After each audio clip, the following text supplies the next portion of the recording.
Google says its Willow quantum chip finished a calculation in under 5 minutes that would take one of today's fastest supercomputers 10 septillion years. That is a 1 followed by 25 zeros.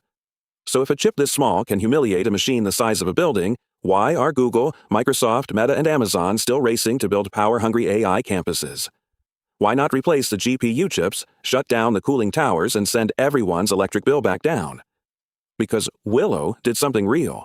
But the story being built around it confuses one extraordinary calculation with every calculation.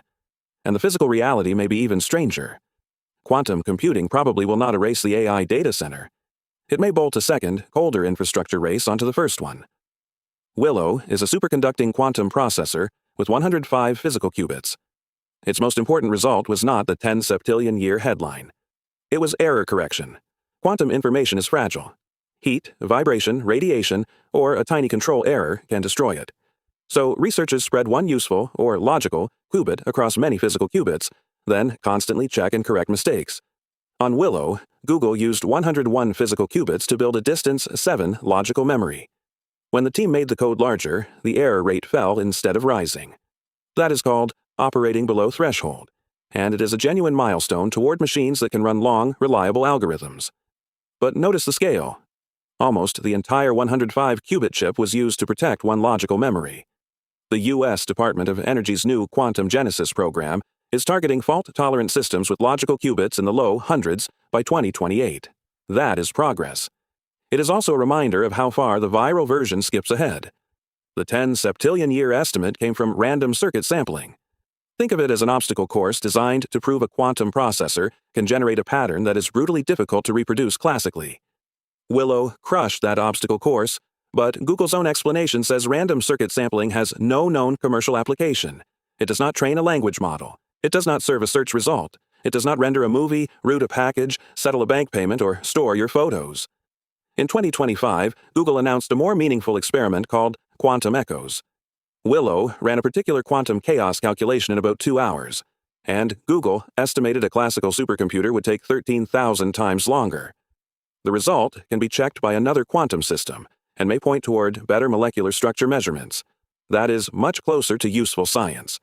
But even Google said its first molecular demonstration was not beyond classical computing. The honest story is not that quantum is fake. It is that faster has an asterisk the size of a data center. A GPU is not simply a slow quantum computer, and a quantum processor is not a magical GPU. GPU chips are phenomenal at dense, repeated arithmetic. Multiply huge grids of numbers, move data through high-bandwidth memory, do it again, and keep thousands of chips synchronized. That is the industrial core of training and running today's large language models. A quantum processor manipulates probability amplitudes. Certain algorithms can exploit interference so that useful answers become more likely and wrong paths cancel out. That can create major advantages for particular structures, simulating quantum chemistry, exploring materials, sampling difficult distributions, factoring large numbers, or accelerating selected optimization routines. But a speed-up only counts if the whole trip is faster.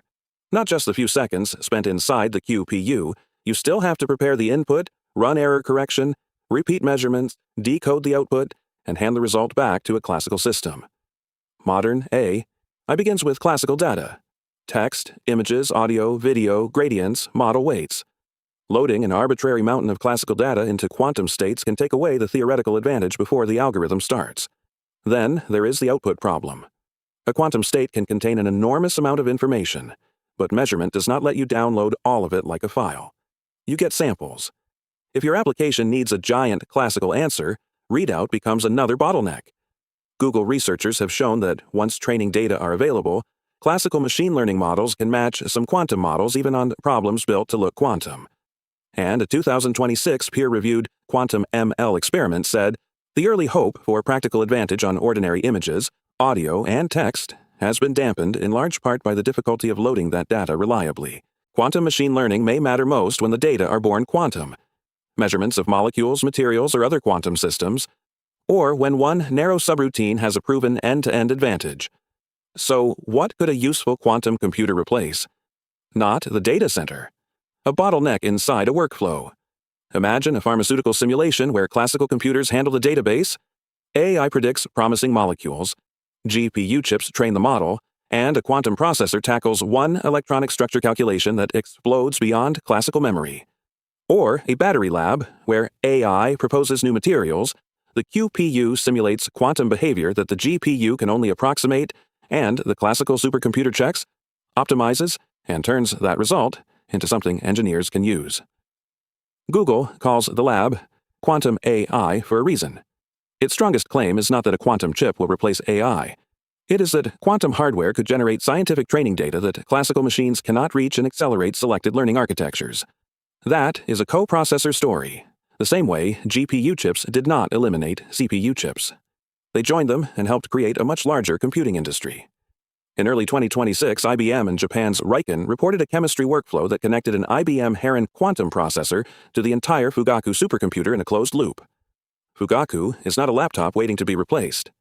IBM says it contains 158,976 chips, each with 48 cores. The QPU sampled the hardest part of the electronic structure problem.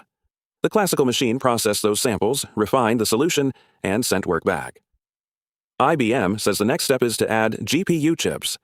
Its new quantum-centric supercomputing blueprint includes CPU and GPU clusters, high-speed networking, shared storage, schedulers, middleware, and the QPU. The Open Compute project now describes quantum processors as accelerator-class resources inside data centers. The Department of Energy describes a unified HPC-AI quantum ecosystem. Here's the truth bomb. Every serious architecture for useful quantum computing keeps the classical supercomputer. Some make it bigger. Look at the famous golden chandelier in a quantum lab. It feels like the computer. It is mostly the refrigerator. For Google-style superconducting qubits, the chip sits near the bottom at temperatures measured in millikelvin, colder than deep space. Above it are thermal stages, filters, amplifiers, and a forest of microwave cables. Outside, the cryostat are racks of instruments generating control pulses and reading impossibly faint signals. Then add the machinery most photographs crop out. Compressors, vacuum pumps, helium handling, real-time decoders, networking, calibration servers, and classical compute. NIST describes the scale-up challenge as escaping a rat's nest of room temperature wiring while keeping control fast, accurate, and cold enough not to destroy the qubits. This is where the story stops being another chip race. Different quantum technologies need different facilities. Photonic systems may operate near room temperature. Trapped ions and neutral atoms rely on lasers, vacuum systems, and extreme environmental control. Superconducting systems need dilution refrigeration and helium-3, a rare isotope used in the cooling mixture. Oak Ridge National Laboratory has now published the first scenario analysis aimed directly at the future energy and physical resource footprint of fault-tolerant quantum computing. Its conclusion is deliberately cautious. Electricity demand is uncertain and may fit inside futures researchers already consider for high-demand computing, but water and helium-3 could become tighter bottlenecks. Water enters through chip fabrication and facility cooling. Helium-3 is held in a closed loop, but a large fleet of refrigerators could sequester scarce inventory and create demand for losses and servicing. The problem is not that one tiny chip drinks a river. It is that scale turns a laboratory supply chain into infrastructure. And infrastructure becomes political when thousands of systems compete for the same materials, factories, grid capacity, and water. There is another reason quantum efficiency may not shrink the total footprint. Every major computing leap has lowered the cost of a calculation and then unleashed more calculations. GPU chips made AI cheaper, so companies built more GPU capacity. More efficient data centers did not end demand. They helped create cloud computing at global scale. If a QPU makes previously impossible chemistry or optimization affordable, the market will not run one calculation and turn the machine off. It will search more molecules, test more materials, optimize more systems, and train models on data that did not exist before. That is the rebound effect. Efficiency expands the frontier, and the frontier pulls more infrastructure behind it. So, here's the question for you.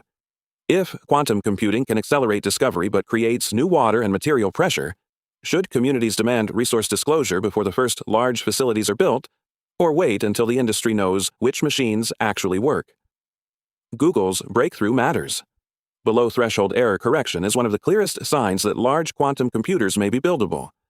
Quantum echoes suggests useful scientific advantage is moving from theory toward experiment. But the GPU data center is not about to vanish. Language models, databases, storage, networking, control, decoding, and almost every ordinary digital service remain classical. The more believable future is heterogeneous. CPU chips for control, GPU chips for tensors, quantum processors for a narrow set of hard quantum subroutines, and a new physical stack built to keep all three working together. If you want technology reporting that follows the wires, water, land, and power instead of the press release, subscribe to Silicon Valley's Thirst Trap. And next, watch Google's $10 billion AI campus has a missing number. Quantum does not erase that campus. It makes the missing infrastructure numbers even more important. The future is not quantum versus the data center. It is a colder machine inside a hotter one.